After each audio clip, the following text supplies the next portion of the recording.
What's good, y'all? It's your boy B Phil.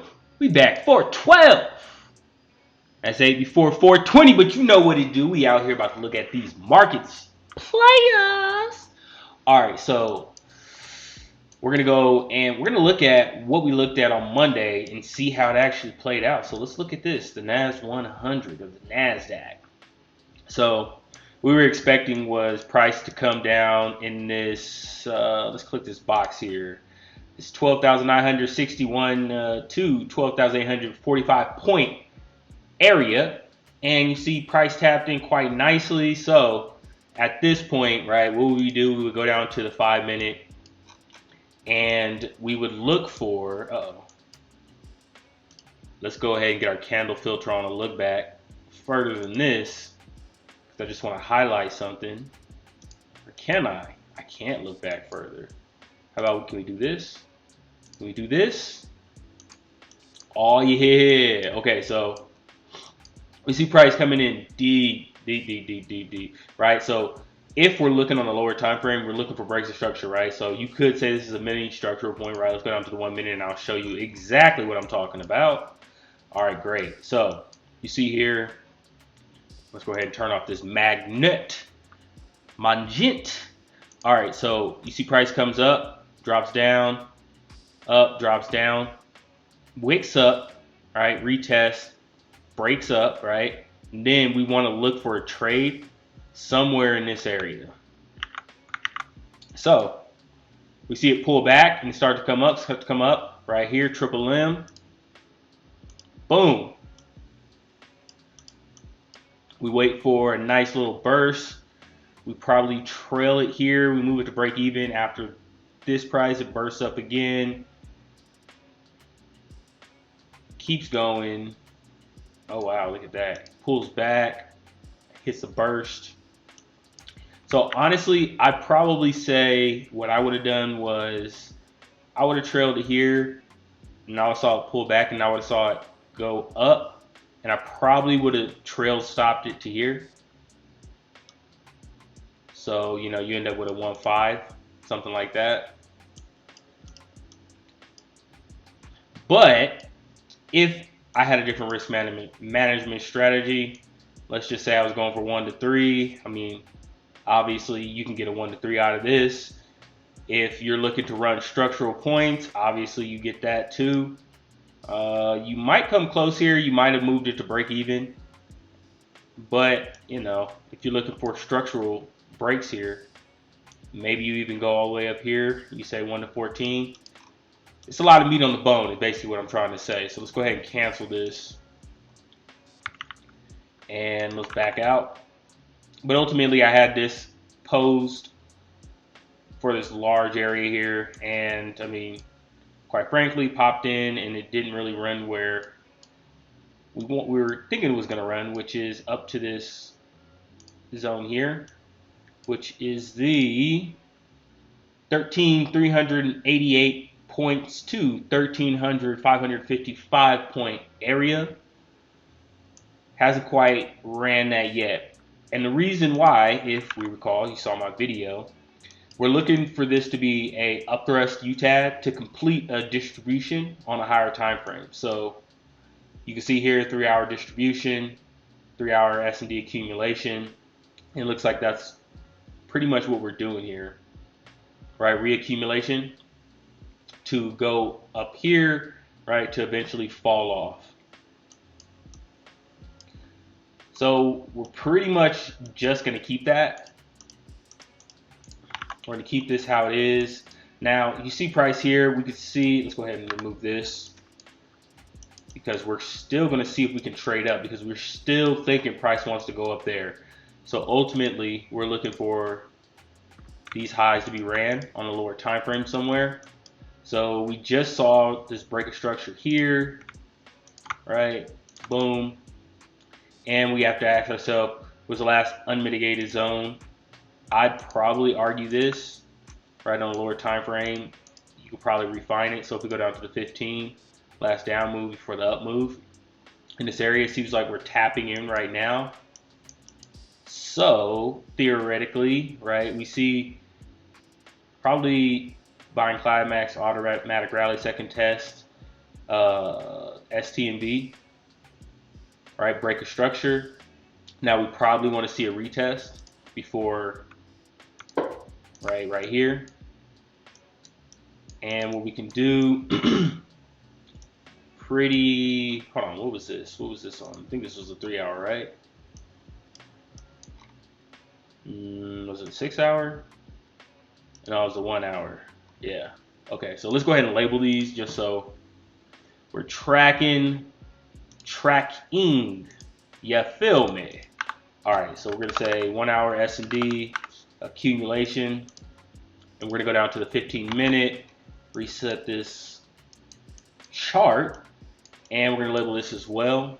So let's go ahead, hit the label, right? And this is just additional confluence, right, of what we want to actually happen. So we say 15 S&D accumulation. All right, so now what we want to do is we want to wait for it to tap into here. Let's go ahead and bring up our trusty notepad and kick off an alert. You feel me? All right, well, I mean, maybe you don't, but it's okay because, you know, watch my video, see what I'm talking about. Maybe you get some plays in there. Remember, not financial advice, as all of the financial trader YouTube gurus say. Just my thoughts, right? More ideas on a Wednesday. So we're gonna wait. We're gonna put the alert in that particular. We're gonna put the alert there, and we're gonna wait for it to tap in. Then we're gonna go ahead and see if we can confirm on a lower time frame. Yeah, break, and so we can probably expect one more breakdown, probably come down here, probably poke in further into this zone. So we'll see what happens in the next few hours. All right, so on the euro, let's see here. It looks like what we were expecting was price to come up into this 3 hour S&D for a distribution, redis, right? Redistribution. I have accumulation. This should be dis. Right? And so if we go back, let's see, Thursday, Sunday. Yeah, so we still kept the zone, so we probably would have said, hold up, 412, what am I even doing?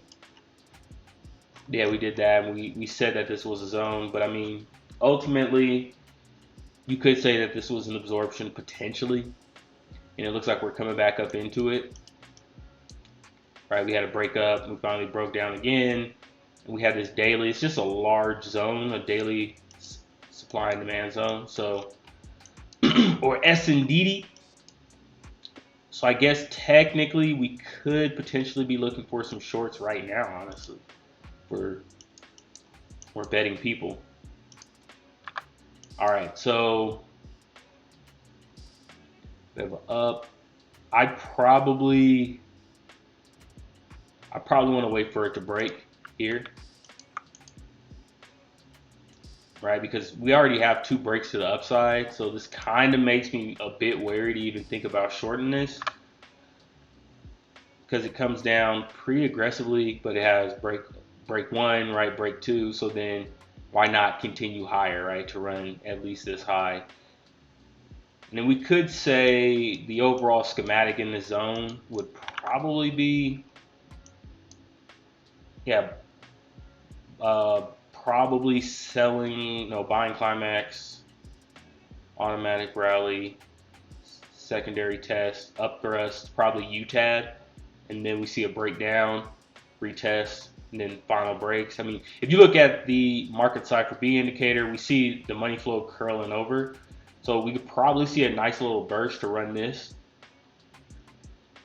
and then we see a breakdown. So let's go ahead and look at price action. Yeah, I probably remove this, knowing that we're in a larger zone. I think the overall schematic could continue to run. And let's just play out the hypothetical of it running bullish, right? Or of it going higher.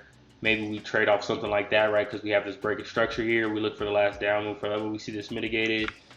That's mitigated as well. But it's in the open. I honestly really don't like any of this. This would probably be what I would be looking for if I was looking for anything. So we can mark that. And this is probably a risk entry, right? But this is a nice little 1 hour small S&D zone there.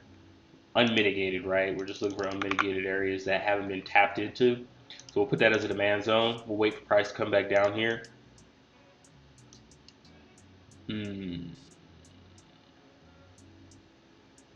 I can see it. Let's see. You can zoom in a bit more, you know. You could potentially refine it into this area here, right? Break. We have equal lows. Come down, retest. And if we were to take it, let's just see how much meat's on the bone. You feel me? Yeah, feel me. It's a pretty big area if you're going down a lower time frame to scalp, right? So let's go ahead and remove that really quickly. Get our tools. Boom. Yeah, I mean, that's a pretty large area, right? Free money zone, as some may call it. I mean, that's 16 R's right there. Definitely 16 R's, and it's definitely worth the -1 if you're looking at risk to reward here. Based on what's going on, the higher time frame, putting in the schematic, we probably want to see a UTAD, and we want to see sign of weakness. Then we want to see a retest, right? Then we want to see it drop off. So, I mean, with the higher time frame, I think it could actually run. What is this? It could run $1.09 euro. So yeah, we'll keep that there. We'll wait for the alert to go off, and we'll see about taking a trade. Let's look at gold and see what we got going on here. Now, I mistakenly had the wrong number in my brain the other day. I was actually I had this 2075 in my brain when I was having a conversation with someone. So shame on me for actually saying this. But it looks like what we actually had happen was gold tapped into this hour. Right, we had an alert, it went off. All right, let's go ahead and show you what I got cooking. I have a nice, cool little Discord. Let me add it here. Let's go window capture, Discord. Uh-oh, hold on, y'all, hold on, don't worry, I got y'all. Right. So if we're looking at my Discord, I have my own little personal one, right? Cool beans. And what I do is when I get my alerts, what happens is it goes ahead and sends me a screenshot in here. Custom coded, by the way, y'all. So if you need some custom code for any of your projects or anything that you're looking to automate in your life, hit your boy up, on the YouTubes. But basically, yeah, what it does is, and that's why I put in this specific, these strings, so that I can go ahead and have it alert me when it actually taps into a particular zone, and then I get market cipher B, so that I can go back in time, and I have a lot of entries, long time. Only have one other person in here, a trading buddy. But yeah, look at this. Yeah, it goes back some time. I think it goes back to 2021. Do I have 2021 in here? No, I have 2022. Let's see. I'm actually curious. Do I got 2023? Yeah, of course I got 2023. Dates before 2023. Can we do before 2022? Yeah. We could jump all the way to the beginning. Yeah, November 18th, 2021. We can go ahead and see what I was thinking when I was doing some tests here. You know, breaks up. We have this right here in B. Yeah, so, you know, we're looking at a lot of this stuff in here too. You know, a lot of ideas going back to 2022, it looks like. So anyways, yeah. This is what I use to keep me on track. So when in the middle of the day, you know, when I'm doing something else, I'll get an alert and then I can go and just quickly peek at what's going on and see if there's some potential trade to actually take. So anyways, we just got an alert on the NASDAQ. Ooh, look at that. Goodness gracious, look at that candlestick. Look at that, y'all. It came and tapped in and exploded. Absolutely exploded. And that would have been a nice entry if I was paying attention. If I was looking solely at that and I didn't catch it. Look at that. That is a nice burst, yo. Look at that right there. Yeah, that's a nice one right there. On the 1 minute, right? You got the triple M right here, you know, the green wick, right? It liquidates the previous candle and then it just explodes to the upside. So yeah, nice little trade there.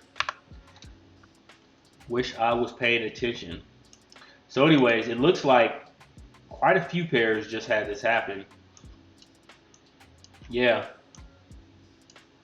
Sheesh. So on the euro, I would invalidate all of this. Everything's exploding right now. My goodness. What just happened? What is this news? Hold on, let's see. Inflation report? Ah, okay. Core inflation. Core inflation. The forecast was 5.6. And the actual was 5.6. So it's right on track. Yeah, core inflation is exactly as expected. Which is interesting that core inflation went up. I mean, the core inflation year-over-year number is up, and people are buying right now, which is absolutely amazing to me. The thought process behind that's amazing. But as you see, you know, news was the catalyst here. Looks like gold breaking up as well. Everything is, right? No, GBP, JPY is down, and the USD JPY. The yen is down. All right, AMZN. Ooh, look at that. But we have a double break to the bottom. I don't know. I mean, we have a triple really. So I don't know. I think we still come and retest. We come up into here somewhere, mitigate a zone or something like that, and then we go ahead and distribute to go lower. I stand with that bias for sure. All right, so let's look at Bitcoin. Bitcoin, we had this line here for whatever reason. We were looking for a bearish divergence, right, to say that price is going to go down, but it ended up continuing to pump. $30,500 right now Bitcoin's at, and it looks like it's continuing to go up. What we wanted to see was it pull back before we actually looked for any particular buys, but it looks like, as traditional fashion, Bitcoin just continues to go up to the moon, right? Wants to get some rocks to bring back to go ahead and sell on the flea market for an inflated price, because of course nobody actually goes to the moon, right, except for Bitcoin. So boom, it shot up like a crackhead on Fifth Street. And I'd say personally, if I was a betting man, which I often am, we had a break above, but this is just a wick. We want to see a body close above. That would be nice to see. And then if we were to see some particular shorts to go down to this area, I'd want to see obviously a body close below these lows here. But I mean, if you're looking at market cipher B, it looks like it could potentially cool off, but not really though. It actually starting to look like a hidden bearish divergence, but we'll just leave it at that. Let's look at silver. I don't know what I was drawing on silver. I was drawing some kind of line. Ah, okay. I know what I was looking at. Yeah, on the weekly, what I was looking at was a potential bearish divergence, right? So if I move this a slight bit, that's what I was looking, something like that. Don't move the B. But, I mean, it looks like it continues to go bullish, so it just really looks like a bearish divergence forming, though. You see this right here, money flow curling over. And so what I typically do is I use multiple indicators, right? But probably recommended that you have one strategy and you stick to it. Oh, that picture looks horrible on OBS. There we go. So anyways, I think I'm gonna leave it at that. I'm gonna keep this one minor short. I mean, we saw this and we missed a pretty good move here on the NASDAQ. Really good move. But it still stands. We want to see it run here, right? So complete schematic, higher time frame schematic. We saw a euro move, and it looks like it probably completed the schematic here.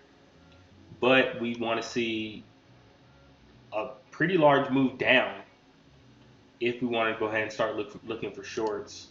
And of course, gold just, I'd say now we have double, we had another one. So I'd actually erase this and I'd look here at the approximately $2006 to $2010 area. I'd look for some particular confluence or confirmation to continue long, right? So I'm gonna go ahead and put an alert here. Yep, we'll leave it a demand zone. And folks, that's gonna be it for today. Oh, that doesn't make sense. I don't know how that went off. There must be a very wide spread going on right now or some craziness, because my alert just randomly went off, which makes 0 sense, but it's okay. No biggie. All right, so anyways. Oh, you know what? Maybe because I did it like that, huh? On the same candlestick where it was moving. Okay, for sure. I'm really gone now, y'all. So I hope y'all have a wonderful day, wonderful rest of your week, and stay cool. Continue to school, learn something. Peace.